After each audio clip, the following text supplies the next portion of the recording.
Hai guys, balik lagi di podcast Rumah BUMN Cirebon. Masih bersama saya Salim di sini. Kali ini ada yang beda ya. Ada rekan kita UMKM dari Cirebon juga, ada Ibu Yuli. Hai Bu Yuli. Hai juga. Halo Pak Salim. Halo Bu Yuli. Sehat? Sehat. Alhamdulillah.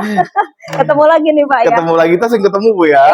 Dari Cirebon, dari Bandung, dari mana ketemu semua. Bareng ya Pak ya. Bu Yuli lagi, Bu Yuli lagi. Gitu. Tapi kangen lagi ya Pak. Bu Yul. Iya. Ini aduh, hampir kayak butik nih.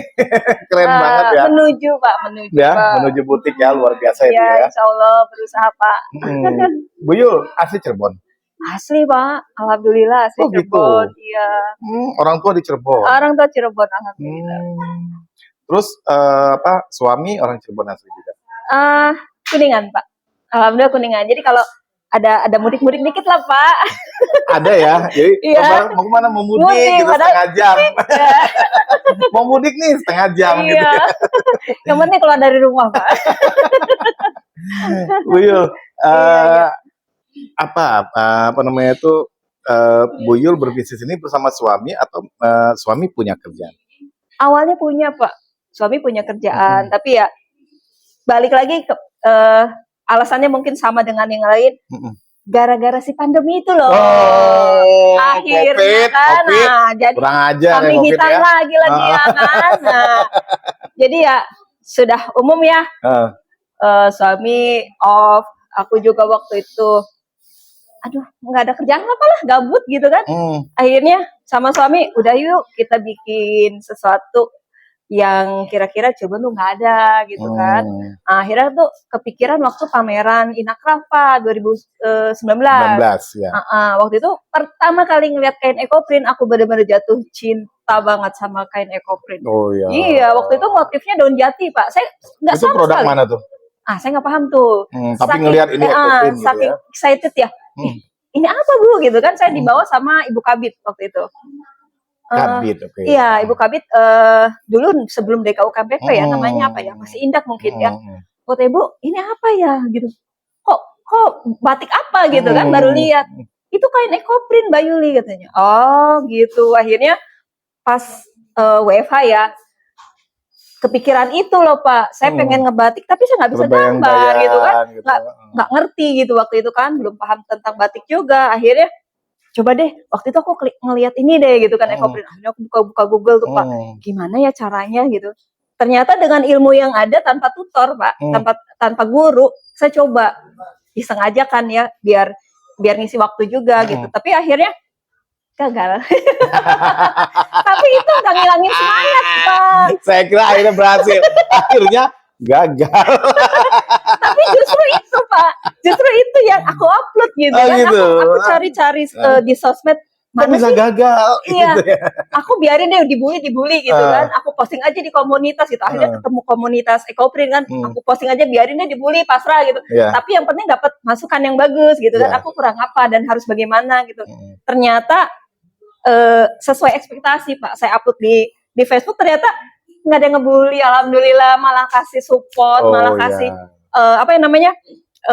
caranya nih begini, triknya gini. Terus ada yang ngajakin workshop. Akhirnya serius nih, kita workshop aja gitu sama suami kan.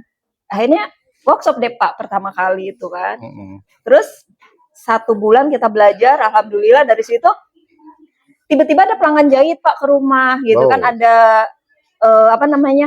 acara keluarga. Ternyata si kain yang udah aku bikin tuh numpuk, dilihatlah sama pelanggan gitu kan.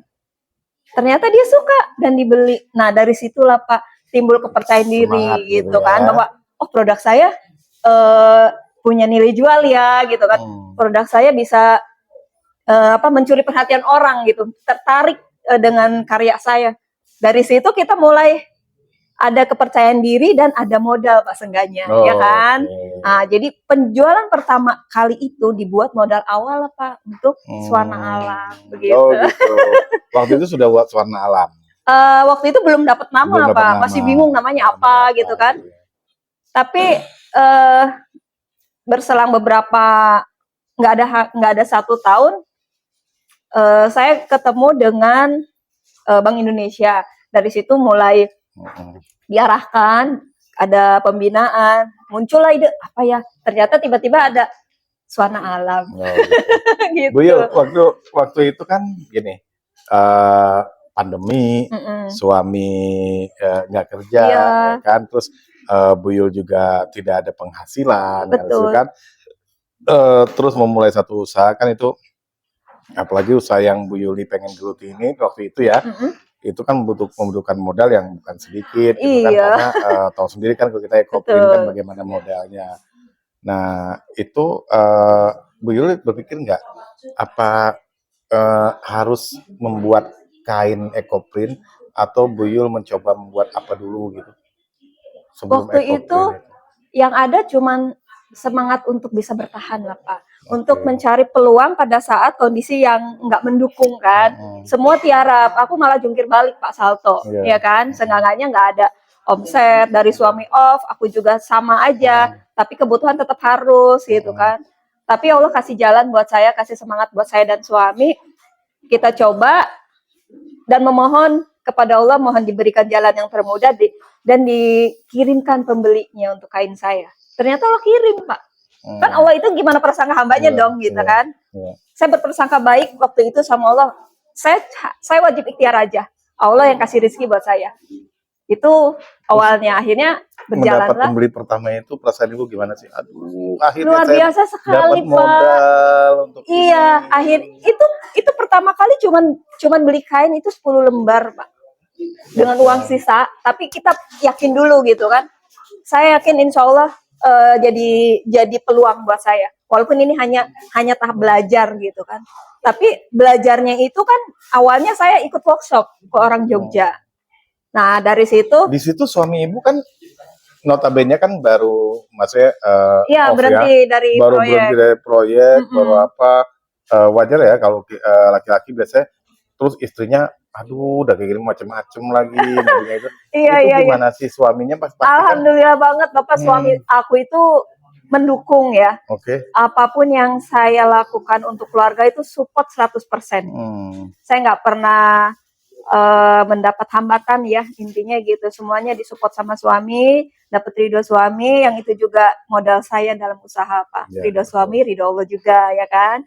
Jadi sekecil apapun modal saya, yang penting semangat saya untuk keluarga yang bisa membawa saya sampai titik ini Pak. Luar biasa guys ya. Pengalaman Bu Yuli ini jadi berawal dari gara-gara kopi. Gara-gara kopi. Ya. Tapi jangan disalahin juga sih Pak. Iya. Tapi kalau nggak ada itu nggak jadi Suara Alam. Iya gitu deh, nggak ada Suara Alam deh kalau nggak ada kopi. Ini banyak banget nih. Jadi ada ini kerudung ya, ada bahan-bahan juga dari Suara Alam, ada tas, ada ini pengembangan Pak. Iya betul. Awalnya kan cuma kain aja nih Pak, saya bikin awalnya kain. Terus produknya ini pewarnaannya itu dari apa Bu? Jangan jawab dulu ya, nanti kita lanjutkan. Biar pada penasaran, itu warna alam ini apa sih sebenarnya gitu kan. Guys, jangan kemana-mana, terus ikutin podcast Rumah BUMN Cirebon.